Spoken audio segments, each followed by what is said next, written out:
खबरों को लेकर बरेली में बवाल के बाद पुलिस लगातार कड़ी कार्रवाई कर रही है। आईएमसी प्रमुख मौलाना तौकीर रजा के करीबियों की करीब 150 करोड़ की संपत्ति सीज की गई है। पुलिस ने आज इस केस में हो रही कार्रवाई को लेकर विस्तार से जानकारी दी।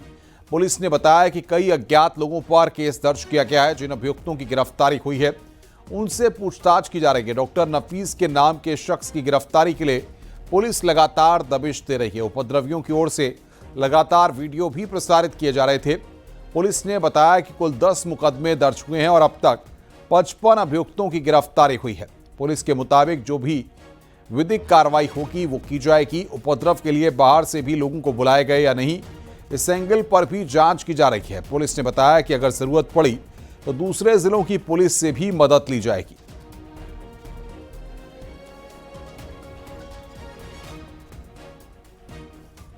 टोटल अब तक हम लोगों ने इस पूरे प्रकरण में 55 लोगों की गिरफ्तारी इंश्योर की है और हमारी टीमें लगातार दबिश में है। बहुत जल्दी और भी लोग गिरफ्तारी और लोगों की भी गिरफ्तारी सुनिश्चित की जाएगी। नदीम व्हाट्सएप कॉलिंग के जरिए लोगों को कितनी व्हाट्सएप कॉलिंग नदीम के फोन से मिली है और मौलाना के फोन से मिली है? लगातार सभी लोग आपस में व्हाट्सएप कॉल के माध्यम से संपर्क में थे। संख्या तो यहाँ नहीं बताई जा सकती, लेकिन लगातार पूरी रात लगभग 3 3:30 बजे तक सभी लोग व्हाट्सएप से एक दूसरे के संपर्क में थे। बरेली बवाल के बाद नगर निगम की बड़ी कार्रवाई देखने को मिली है। मौलाना तौकीर रजा के करीबी डॉक्टर नफीस की दुकानों पर कार्रवाई की गई। 37 दुकानों पर सीलिंग की कार्रवाई की गई है। वक्त की जमीन पर कब्जा करने का आरोप है। डॉक्टर नफीस अभी फरार चल रहा है, तलाश जारी है। डॉक्टर नफीस ने इंस्पेक्टर के हाथ काटने की धमकी दी थी।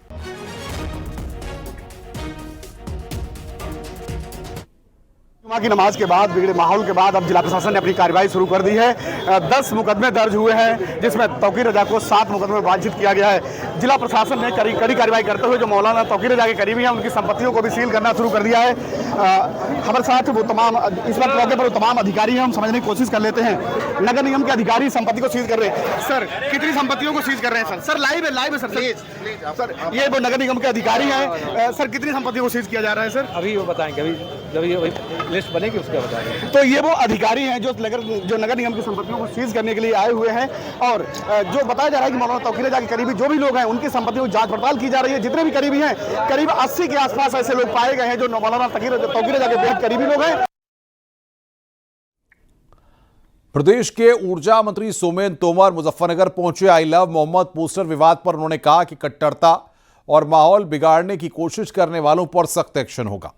पुलिस ऐसी कार्रवाई करेगी कि भविष्य में कभी ऐसा करने के लिए कोई सोचेगा नहीं। लेकिन ऐसी कट्टरता और माहौल बिगाड़ने का प्रयास यदि कोई करेगा तो ये योगी जी की सरकार है। अराजकता फैलाने वालों पर सख्त से सख्त कार्रवाई की जाएगी। यदि कोई कट्टरता फैलाने का, इस तरह की हिंसा फैलाने का काम करेगा तो प्रदेश की पुलिस, मुजफ्फरनगर की पुलिस सख्ती से कार्रवाई करेगी कि भविष्य में सोचे ना इस तरह घटना करने। देश के कई हिस्सों में आई लव मोहम्मद विवाद गहराया हुआ है। इसी बीच बीजेपी मंत्री संजय निषाद का अजीबोगरीब बयान भी सामने आया। उन्होंने कहा कि उर्दू अरबी पढ़ने वाले अंग्रेजी पढ़ने लगे और अल्लाह को अंग्रेजी पढ़ाने लगे हैं। साथ ही उन्होंने कहा कि तलवार से त्यौहार नहीं मनेगा, अब संस्कार से त्यौहार मनेगा। जो लोग अल्लाह को अंग्रेजी पढ़ा रहे हैं वो उन्मादी लोग हैं। अल्लाह को भी उर्दू और अरबी पढ़ के भेजते थे बेचारे, अब अंग्रेजी भी पढ़ा रहे हैं कि नेता। हाँ, क्या हुआ, अंग्रेजी पढ़ लीजिए अल्लाह जी। हाँ, तो ये चीजें हैं और कुछ है नहीं। ऐसा है कुछ उन्मादी लोग हैं तो उनकी दवाई हमारी सरकार कर रही है। मंत्री जी आपने देखा होगा कही दिया कि जो जैसा होगा उसके साथ सरकार निपटेगी। ये गलत है। उन्माद फैलाना, दहशत फैलाना, माहौल खराब करना, ये गलत है। तो आस्था और धर्म आपका एक केंद्र है, उसमें आप उत्सव मनाने का एक सिस्टम आप बताइए, उसके हिसाब से काम। अनवांटेड आप उसको दूसरे रूप देना, राजनीतिकरण करना धर्म का, ये गलत है। और ये भारतीयों का, भारतीय संस्कृति का। अब तलवार से त्योहार नहीं, संस्कार से त्योहार मनने वाला, तलवार वाला समय खत्म हो गया। तलवार से जब त्योहार मनाते थे तब संरक्षण प्राप्त थे। सिद्धार्थनगर में आपत्तिजनक बैनर लगाकर माहौल बिगाड़ने की कोशिश की गई। शारदीय नवरात्र त्योहार के बीच दुर्गा पंडाल पर आपत्तिजनक बैनर लगाया गया। बैनर लगने से एक समुदाय ने नाराजगी जताई। पुलिस ने बैनर को उतरवाया। बैनर उतारने के बाद दूसरे समुदाय के लिए उन्होंने नाराजगी जताई। पुलिस ने समझा बुझाकर हालात को संभाला है। बैनर पर आपत्तिजनक कमेंट लिखकर एक समुदाय पर निशाना साधा गया था। बैनर पर लिखा था, मुगलों का बाप छत्रपति शिवाजी महाराज। मामला शोहरतगढ़ थाना इलाके का है। पुलिस बैनर लगाने वाले की शिनाख्त करने में जुटी है।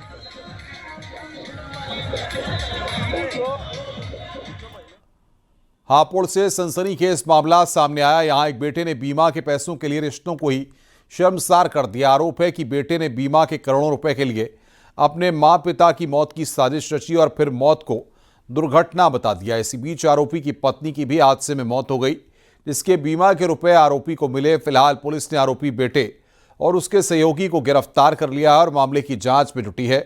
हापुड़ पुलिस की तरफ से दी गई जानकारी के मुताबिक माता पिता की मृत्यु को सड़क दुर्घटना दिखाकर बीमा पॉलिसी से करीब 50 करोड़ रुपए की ठगी करने वाले 2 आरोपियों को गिरफ्तार किया गया है। गिरफ्तार आरोपी विशाल ने अपने साथी सतीश और अन्य के साथ मिलकर योजना के तहत अपने पिता का एक्सीडेंट कराया था। पुलिस ने केस दर्ज किया है। बहुत गंभीर फ्रॉड हुआ है और कई सारी पॉलिसीज ली गई हैं और उसके बाद ये भी शक जाहिर किया कि इसमें एक्सीडेंट उनके द्वारा करवा करके ये घटना कारित की गई थी। इसके संबंध में एफआईआर को निरस्त कराकर दोबारा पुनर्विवेचना कराने के लिए माननीय न्यायालय से अनुरोध किया गया है। In the meanwhile investigation companies ने, जो इंश्योरेंस कंपनीज थी, इंश्योरेंस कंपनीज ने थाना हापुड़ नगर पर भी एक अभियोग पंजीकृत कराया, जिसमें फाइनेंशियल फ्रॉड और अपने पिता के नाम पर पॉलिसीज लेने में बहुत सारे आधार कार्ड, पैन कार्ड और इस प्रकार से बहुत सारे अकाउंट्स को फर्ज करना और उसमें फर्जी आधार कार्ड और पैन कार्ड वगैरह जारी कराए जाने के संबंध में भी उपयोग। बस्ती की छावनी पुलिस और एसओजी टीम ने नकली नोटों के सौदागरों को गिरफ्तार किया। पुलिस ने 4 छात्रों को गिरफ्तार कर जेल भेज दिया। पुलिस ने इनके पास से 15 लाख की जाली करेंसी बरामद की है। गैंग बैंक के आसपास लोगों को अपनी ठगी का शिकार बनाता था। लोगों को 2 गुना या 3 गुना करने का लालच देकर ठगी का शिकार बनाते थे। मुखबिर की सूचना पर पुलिस ने छावनी थाना के किनौना विक्रमजोत मार्ग के मछली मंडी के पास से गिरफ्तार किया है। पकड़े गए अभियुक्तों के पास से पुलिस ने 500 रुपए की जाली नोटों की 30 गड्डी बरामद की। इसके अलावा 10 मोबाइल फोन और एक कार भी बरामद की गई है। पकड़े गए चारों आरोपी अलग अलग जनपदों के रहने वाले हैं। इनसे बरामदगी का जो विवरण है वो ये है कि 30 गड्डी इनके पास नकली करेंसी बरामद हुई हैं जो 15 लाख मूल्य की हैं। इसके अलावा इनके पास से बैग, 10 मोबाइल और एक वैगन आर गाड़ी भी बरामद हुई, जिससे ये क्राइम किया करते थे। इनका जो क्राइम का जो तरीका है वो नकली नोटों को लेकर पिछड़े हुए इलाकों में, बैंक के पास, ऐसे इलाकों में जहाँ पे बुजुर्ग लोगों को टारगेट करते थे, महिलाओं को टारगेट करते थे, उनको ये नकली नोट उपलब्ध कराते थे। ग्रेटर नोएडा से बड़ी खबर आ रही है। पशु व्यापारी की हत्या के मामले का खुलासा हुआ है। पुलिस की गिरफ्त में एक आरोपी हत्या में इस्तेमाल छुरी बरामद हुई है। मृतक का मोबाइल फोन और 45,000 कैश बरामद हुआ है। रुपयों की जरूरत की वजह से हत्या की। आरोपी को पत्नी के इलाज के लिए चाहिए थे पैसे। रुपयों के साथ पहुंचा था पशु व्यापारी। अमरपुर के जंगल में मिला था शव। दनकौर थाना क्षेत्र का यह पूरा मामला है।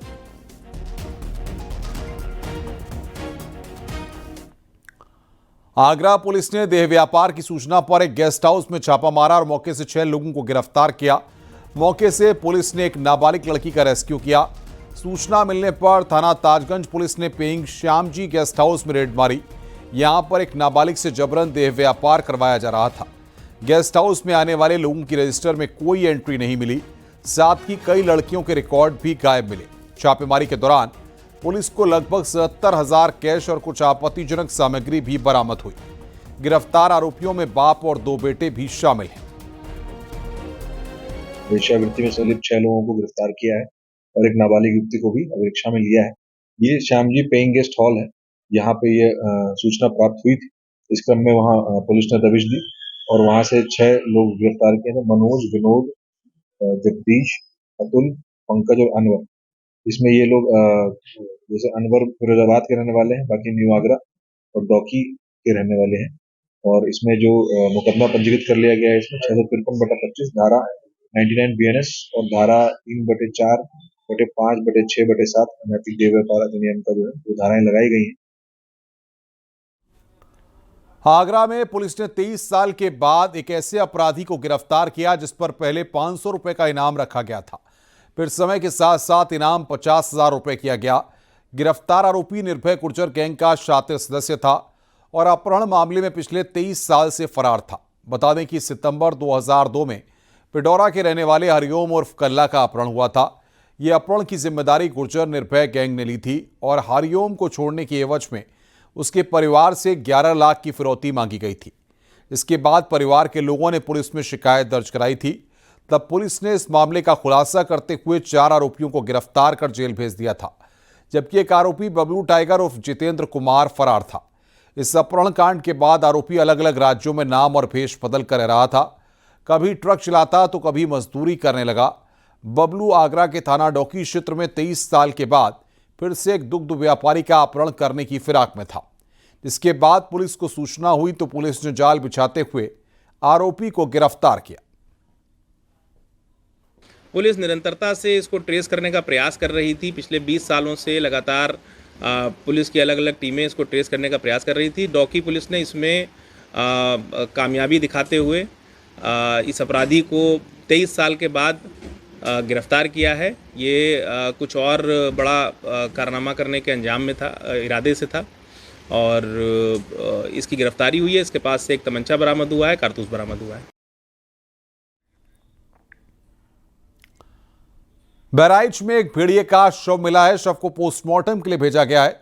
पोस्टमार्टम रिपोर्ट के बाद ही पता चलेगा कि भेड़िए की मौत कैसे हुई, क्योंकि वन विभाग के 2 अधिकारी के अलग अलग बयान सामने आए हैं। मामला कैसरगंज के मझारा तोकली इलाके का है। इस बीच बहराइच में रात भर पहरा दिया जा रहा है। वन विभाग की टीम एक्शन में है। सीसीटीवी और लाइटें लगाई गई हैं। ड्रोन के जरिए भी भेड़ियों की तलाश की जा रही है। वन विभाग की 32 टीमें लगातार गश्त कर रही हैं। बता दें कि पिछले 20 दिनों में 4 बच्चों की मौत हो चुकी है। 14 से ज्यादा लोग घायल हुए हैं। कैसरगंज रेंज के माजरा तोगली गांव में एक पुरवा है, रोहितपुरवा, वहां पर आज सर्च और रेस्क्यू ऑपरेशन के दौरान एक भेड़िया मृत अवस्था में मिला है, जिसको अवरेच्छा में लेते हुए पोस्टमार्टम के लिए भेजा जा रहा है। उसके उपरांत ही आगे जो है रिपोर्ट के अनुसार ही तो क्या कोई चोट के निशान है? उसमें कोई ऐसा अभी नहीं पाया गया है। नर है मादा है सर? नर वयस्क भेड़िया प्राप्त किया गया है। उसमें जो है एक ही है कि और भी एक है संख्या। जनपद बहराइच के कैसरगंज इलाके के मझारा तौकली गांव में पिछले 20 दिनों से जंगली जानवर का आतंक है। जंगली जानवर के हमले में अब तक 4 बच्चों की मौत हो चुकी है और 14 से ज़्यादा लोग घायल हुए हैं। लेकिन राहत वाली बात कल शाम को सामने आई, जब एक मृत भेड़िए का शव वन विभाग को बरामद हुआ है। वन विभाग ने उस शव को कब्जे में लेकर पोस्टमार्टम के लिए भेज दिया है और बताया है कि पोस्टमार्टम रिपोर्ट आने के बाद ये पता चल पाएगा कि ये वही भेड़िया है या कोई और है। फिलहाल वन विभाग की 32 जो टीमें बनाई गई थी वो लगातार उस क्षेत्र में गश्त कर रही हैं। डीएफओ ने बताया है कि पीएम रिपोर्ट आने के बाद ही आगे की बात बताई जा सकती है। अखिलेश कुमार, न्यूज़ 18 बहराइच। खबर गाजीपुर से है, जहां पर हथियार बरामदगी के दौरान बदमाश ने पुलिस टीम पर फायर कर दिया। पुलिस की जवाबी फायरिंग में बदमाश के पैर में गोली लगी है। घटना कासिमाबाद थाना क्षेत्र के टोडार इलाके की है, जहां पुलिस टीम गिरफ्तार 2 बदमाशों को लेकर हथियार बरामद करने पहुंची थी। हथियार बरामदगी के दौरान एक बदमाश ने पुलिस टीम पर फायर कर दिया। पुलिस की जवाबी फायरिंग में बदमाश घायल हो गया। बता दें कि पुलिस ने बदमाशों को एक जेसीबी संचालक से रंगदारी मांगने के मामले में गिरफ्तार किया था।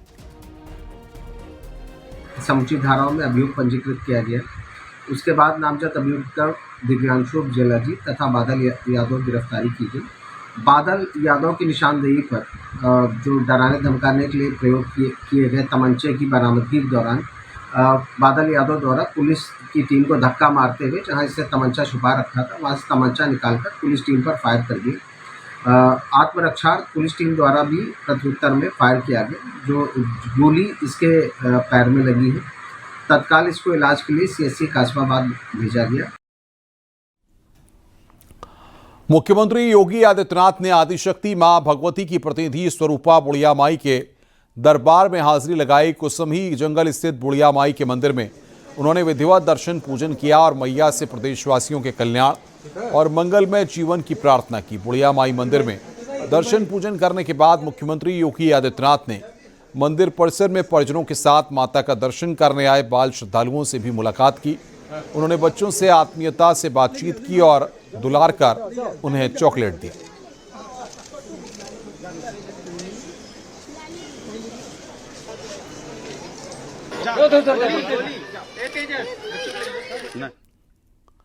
लखनऊ में 17वें जनजातीय युवा आदान प्रदान कार्यक्रम का आयोजन किया गया।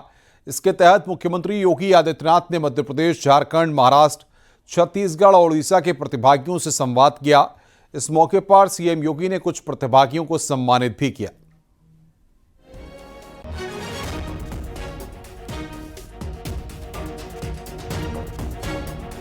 प्रधानमंत्री जी के एक भारत श्रेष्ठ भारत कार्यक्रम का एक हिस्सा है, जहां पर हमें पूरे देश को देखने, समझने और आपस में एक दूसरे के साथ अपनी संस्कृति को साझा करने का एक अवसर भी प्राप्त होता है। आपने देखा होगा कि भले ही हमारी बोली भाषा में थोड़ा अंतर हो, लेकिन भाव और भंगिमा पूरे भारत की एक है। और वह जो हमारा ऋषि बोलता है कि माता भूमि पुत्रोहम पृथिव्या, वह भाव हर भारतवासी के मन में भारत की धरती के प्रति हमेशा देखने को मिलती है। नवरात्रि के मौके पर आज लखनऊ में जनता दर्शन के दौरान सीएम योगी एक बुजुर्ग मां का दर्द सुनकर भावुक हो गए। सीएम योगी ने बुजुर्ग मां के कैंसर पीड़ित बेटे को फौरन मुख्यमंत्री आवास से ही सरकारी एम्बुलेंस के जरिए Kalyan Singh super speciality cancer institute भिजवाया और बेहतर इलाज के निर्देश दिए। शारदीय नवरात्रि बुजुर्ग मां के लिए उस वक्त उम्मीद की किरण लेकर आया जब वो सोमवार को जनता दर्शन में मुख्यमंत्री योगी आदित्यनाथ के पास पहुंची। कानपुर के रायपुरवा की रहने वाली 64 वर्षीय बुजुर्ग महिला ने सीएम योगी से कहा कि महाराज, हमारे जवान बेटे को कैंसर हो गया है, हम गरीब हैं, इलाज नहीं करा पा रहे, हमारे पास आयुष्मान कार्ड भी नहीं है, मेरे बेटे को जिंदगी दे दीजिए, इलाज के लिए कुछ आर्थिक सहायता मिल जाए। बुजुर्ग महिला की ये बात सुनकर मुख्यमंत्री योगी आदित्यनाथ ने तत्काल उस बच्चे को Kalyan Singh cancer super speciality institute भिजवाने और उपचार प्रारंभ कराने का निर्देश दिया। मुख्यमंत्री के निर्देश पर जनता दर्शन से सीधे उसे अस्पताल भेज दिया गया। वहां पर उसकी जांच प्रारंभ हो गई।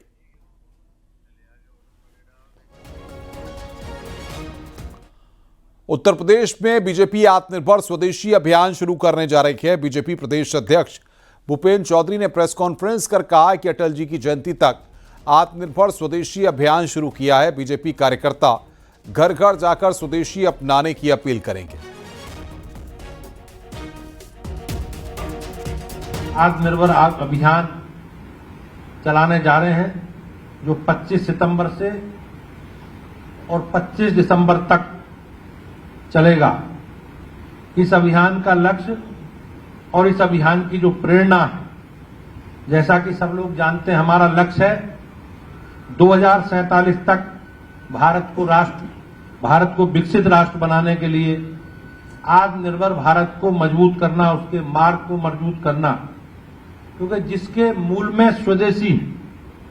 और इसी आह्वान के साथ माननीय प्रधानमंत्री जी ने देश के 140 करोड़ लोगों को आह्वान किया है कि वे जो भी खरीदें वे देश में बना हो।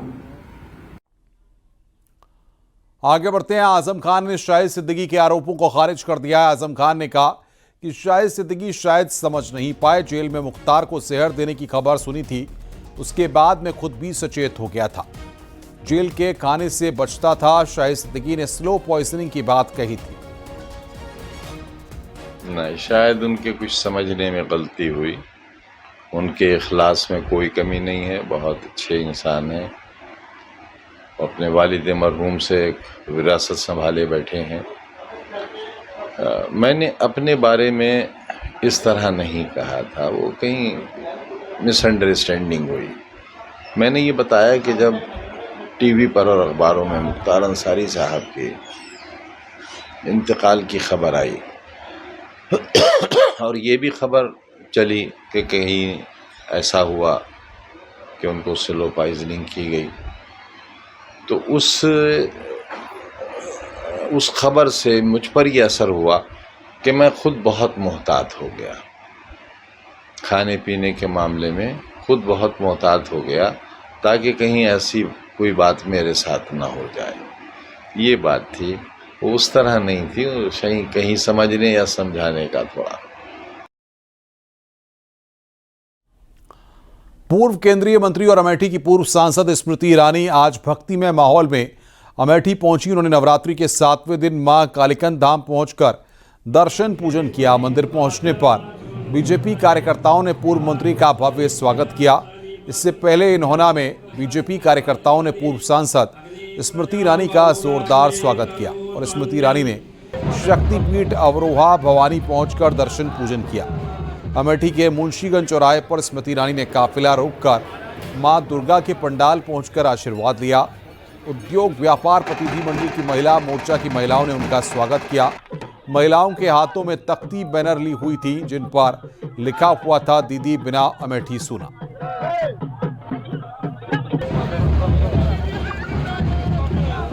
चरणों में अरे नीचे करो यार, एक माँ का आशीर्वाद, ये वाली नीचे करो, हिंदी खबर हुआ नीचे करो ना, तब आएगी ना यार। उपलब्धियाँ बढ़े, राष्ट्र की अर्थव्यवस्था और ताकतवर हो, राष्ट्र का हर नागरिक स्वस्थ रहे, सुरक्षित रहे। आज अमेठी वासियों की ओर से भी माँ के चरणों में ये प्रार्थना अर्पित की।